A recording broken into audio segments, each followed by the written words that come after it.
Cities. They are places some people think will be doomed in the future because of what is happening in the world regarding climate change and other large-scale problems. However, I disagree. I'll tell you why. I have lived in a city my entire life. My home city, Riga, the capital of Latvia, is a truly interesting place to be in because it has everything from Soviet-era micro-districts, in fact, I live in one of them, to Art Nouveau architecture in the center. In fact, there are so many Art Nouveau buildings that Riga has the highest concentration of the style of architecture anywhere in the world. And when I started exploring these highly diverse patterns of my city's architectural fabric more thoroughly a few years ago, I came to a realization that there is definitely something interesting about every city in the world. I became acutely aware of the fact that cities are dynamic hubs full of human activity of practically any kind imaginable. At any given moment, there are people getting to or from work, some are skateboarding and creating contemporary art, by which in this context I usually mean graffiti, and some are just leisurely spending their time in a nice bookshop. Cities are extremely interesting because their essence is not stagnant and it is always changing. And the number of people living there has drastically increased recently. In fact, 2007 was the first year in the history of humanity when more than 50% of the world's population lived in urban areas. The main reasons for this phenomenon are the global population increase and climate change. Now, with regards to the population of our planet, the United Nations have estimated that the number of people can reach 9.7 billion in 2050. But how many of these people will live in urban areas, you might wonder? Well, here's the answer. 68% of people, according to the United Nations. However, this will have dramatic consequences on quite a few parts of the world. And the matter especially pertains to Africa and Asia. According to the United Nations, 9 out of 10 new megacities, which are cities with a population of 10 million people, will form in Africa and Asia by 2030. But most importantly, the projections of the future climate situation are highly alarming. According to NASA, if we continue to emit greenhouse gases at today's rate, the global warming will reach an additional 1.5 degrees Celsius by 2050. The increasing temperatures will cause sea levels to rise, make extreme weather events such as floods and droughts more frequent, and amplify the spread of tropical diseases. And this will have very costly impacts on the basic services and infrastructure of cities. But once again, this will affect different parts of the world disproportionately. According to a climate model made in 2011 by Jason Sampson, a PhD graduate of McGill University, low-income countries, especially in Africa, will be the most affected by the effects of climate change. However, the future is actually not as bad as it may initially seem. It is in human nature to stand up to any challenges and overcome them with great success. This has been manifested by an increasing number of cities in recent years all around the world in response to the realities of climate change. Cities all around the world are implementing climate change mitigation and adaptation strategies. The Intergovernmental Panel on Climate Change, or IPCC, defines the first strategy, mitigation, as human intervention to reduce the sources or enhance the sinks of greenhouse gases. Curitiba in Brazil, which you can see here, is the showcase for numerous successful environmental policies pertaining to the mitigation of climate change. It includes such aspects as the integration of a widely used public transportation system and reduction of waste. The city's bus rapid transit system is one of the most environmentally and socially conscious as well as cost-efficient public transit systems in the entire world. It has implemented simple but effective ideas such as bus-only lanes, which have drastically reduced the congestion in the downtown core, thereby reducing the fuel consumption by the buses. And the fares are kept at a low price of just 40 cents in US dollars to travel the entire system with unlimited transfers, which is something I truly admire as a fan of public transportation. And in addition to that, Curitiba is also very good at recycling. It has reduced the amount of waste ending up in landfills by a staggering 70% between 1991 and 2007. Every 15 days and 101 different trading sites, local residents can exchange recyclable materials such as paper, cardboard, glass, and metal for fresh produce. And this is extremely important within the context of reducing the environmental impact of landfills. They contain landfill gas, which is a product of the breakdown of organic material. It is composed of roughly 50% methane, 50% carbon dioxide, and a minuscule amount of non-methane organic compounds. And here's the catch.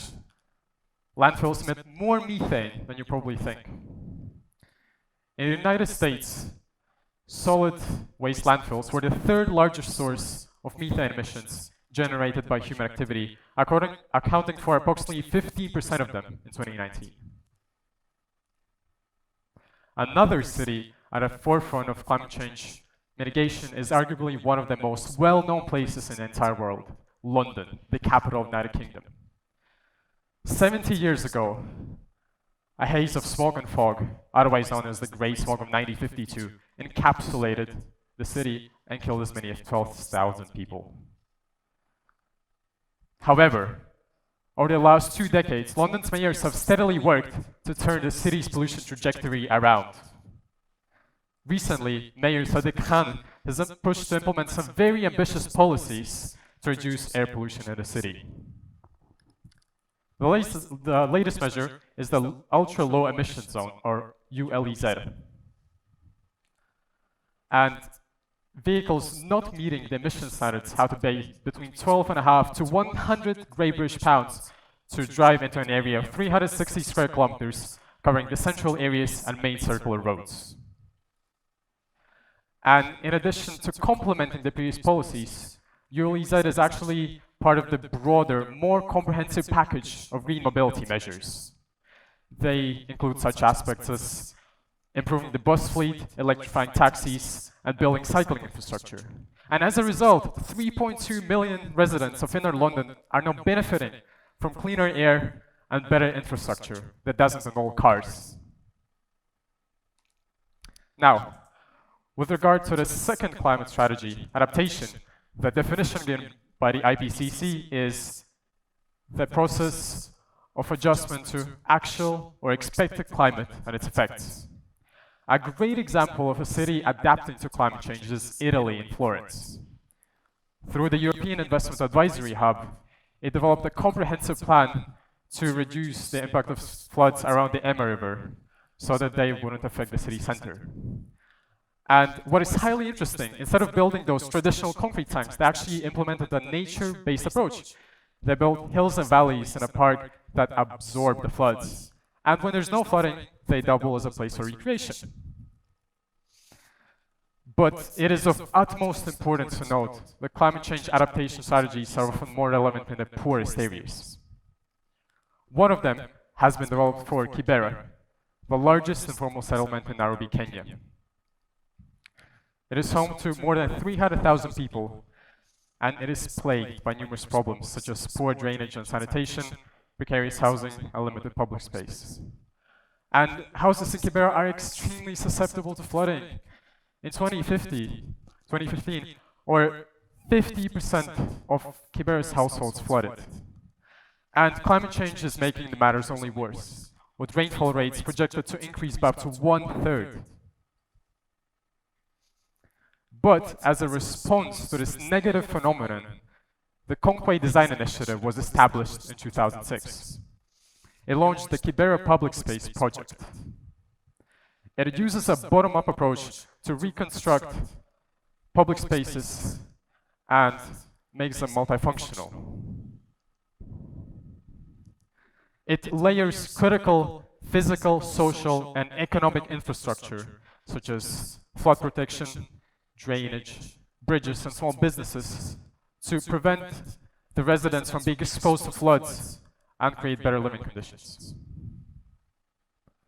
Co-created and managed by local residents, these 11 public spaces are just more than places for flood controls.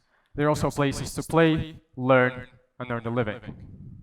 And also, they are collecting and disseminating extremely critical information pertaining to the biggest environmental challenges of the area, like flooding. But the epitome of cooperation on an international scale regarding the matter of sustainable cities is arguably the C40 Cities Climate Leadership. It is a group that consists of 97 cities around the world, and it represents 1/12 of the world's population and 1/4 of the global economy. The mission of C40 is to halve the emissions of its member cities within a decade, and the mayors of those cities are on the leading edge of climate action and are employing a science-based and a collaborative approach to limit global warming to 1.5 degrees Celsius by 2050. And member cities have to earn their membership through action. C40 leadership standards set out stringent requirements that truly ensure the integrity of the network as leaders against climate change. With all these brilliant examples, I hope you now realize that we are not as doomed as you may have thought before the start of this talk. Cities on all ends of the world spectrum are stepping up their game in face of the most pressing challenges. And I have faith in the future that my beloved home city, Riga, will be an even better place for everyone who loves solitary micro-districts or Art Nouveau architecture. Thank you.